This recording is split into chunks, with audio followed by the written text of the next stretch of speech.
This is an official LEGO short film from 2010. Introducing the double-decker couch, so everyone could watch TV together and be buddies. And this is the LEGO movie that came out just 4 years later. The differences in quality are immediately obvious. No movie, LEGO or not, had ever looked quite like this one. It permanently redefined how other LEGO media is created. It helped bring the brand back to full financial power. While your first instinct might be to attribute this impact to the movie's humor or its heart, the LEGO movie's true legacy will always be the technological feats it achieved through animation. That's great. You can't do anything better. There's no reason why you should move. Pa, you just moved and you just wrecked it. You wrecked it! Before we break down exactly why the LEGO movie looks the way it does, make sure you subscribe to Nerdstalgic so you don't miss out on our most recent video releases. Official LEGO movies, shorts, and video game cinematics had a very distinct look before 2014. At a glance, you can see that these were clearly meant to evoke the idea of LEGO bricks and toys. You've got the iconic C-shaped hands, real LEGO accessories and playsets being used as props, and actual LEGO pieces scattered around various scenes. On closer inspection, however, things don't feel quite right. The textures are smooth, the facial expressions are uncanny, and the animation is overly fluid. It's as if these LEGO figurines are made of flexible rubber instead of hard plastic. In a way, this makes sense. Why would you constrict yourself to the rigid and limiting movements of a real LEGO when the limitless possibilities of animation are at your fingertips? That is literally the dumbest thing I've ever heard. Please, Wildstyle, let me handle this. That idea is just the worst. Well, LEGO content is typically made for children after all, and so it seems reasonable to copy the more popular 3D animation styles found in other children's media. This method of thinking permeated LEGO animation projects beginning with the 2001 Jack Stone short, until the LEGO movie made its debut. To the Batmobile. Dang it. To the invisible jet!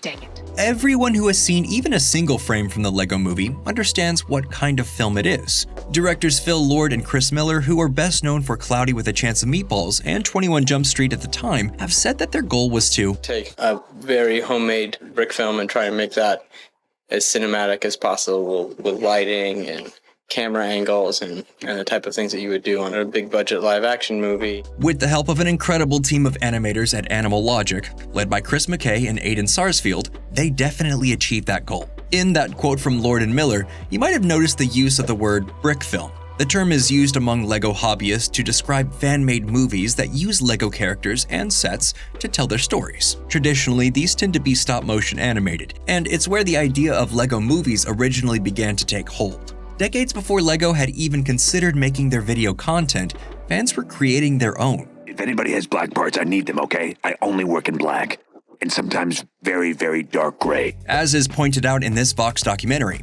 brick films were a definite inspiration for the official LEGO movie. There are a number of direct nods to these early fan works in the film. The choppy animation style is meant to replicate traditional stop motion, even though it's almost entirely computer generated. The magic portal Finn plays with is named after one of the most well-known brick films ever created, and a scene in the movie even plays snippets of fan-submitted shorts. But there's another major influence that amateur brick films had over the LEGO movie, and it can be distilled down to its most basic elements: creativity and imaginative play. That's what truly fueled the LEGO movie. That's the driving force behind the toy it's based on, the theme of its story, and the reason it looks so awesome. You're the most important and most extraordinary person. That's you, right?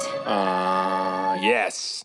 That's me. Essentially, everything you see on screen is constructed by digital representations of real LEGO bricks. Actual LEGO models were often built during production so that Lord and Miller could see them up close and give feedback. The animators used a free brick building software, LEGO Digital Designer, to create assets and then recreated them in Maya, a 3D graphics program, in order to animate them. We built a system that really utilizes real LEGO bricks. All of the things that you see on screen are 100% LEGO blocks. That means that practically everything you see in every frame of the LEGO movie can actually be built by someone in the real world. The movie also follows the laws of stop-motion animation. Wait, what did he just say? It was animated on 2s and 3s, meaning instead of having fluid motion for 24 frames per second, they only animated 12 or as few as 8 frames, a technique that would be used by other studios to great success in later years. Animal Logic also decided to omit any kind of motion blur. lending an even greater sense of realism to the effect. And of course, every movement is one that could realistically be made by Lego pieces.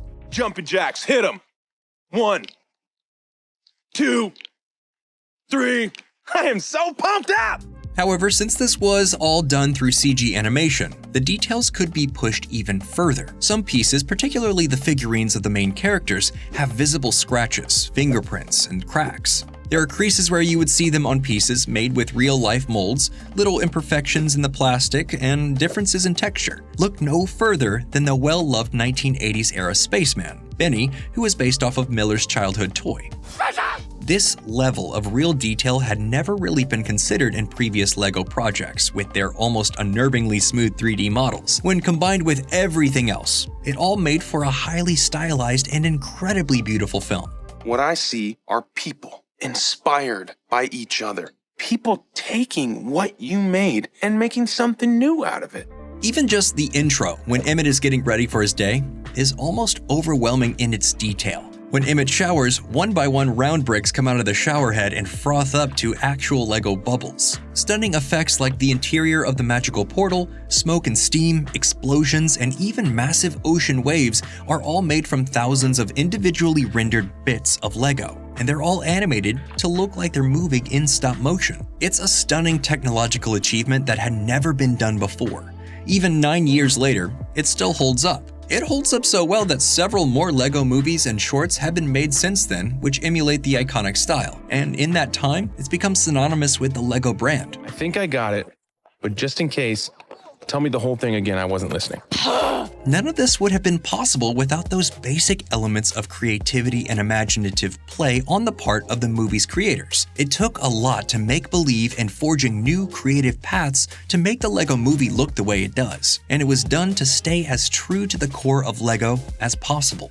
The LEGO movie is about as close as you can get to playing with LEGO without actually pulling out the pieces. Nobody said it better than the directors. Our dream was that you would turn the movie off and then run home and then build the most silly, ridiculous LEGO thing you could. Lord and Miller and the animators at Nerdstalgic pushed creative boundaries with the LEGO movie. They let their imaginations run wild and created something that inspired play through sheer aesthetics. Everything from the stop-motion-like animation style that pays tributes to its early inspirations, to the individual bricks that make up every frame of the movie, to the fingerprints on Emmett's helmet hair were done with purpose. And well, that's all we have for you today. If you made it all the way to the end, we'd like to thank you, and we also ask that you like this video and subscribe to the Nerdstalgic channel for more videos just like this one. See you next time.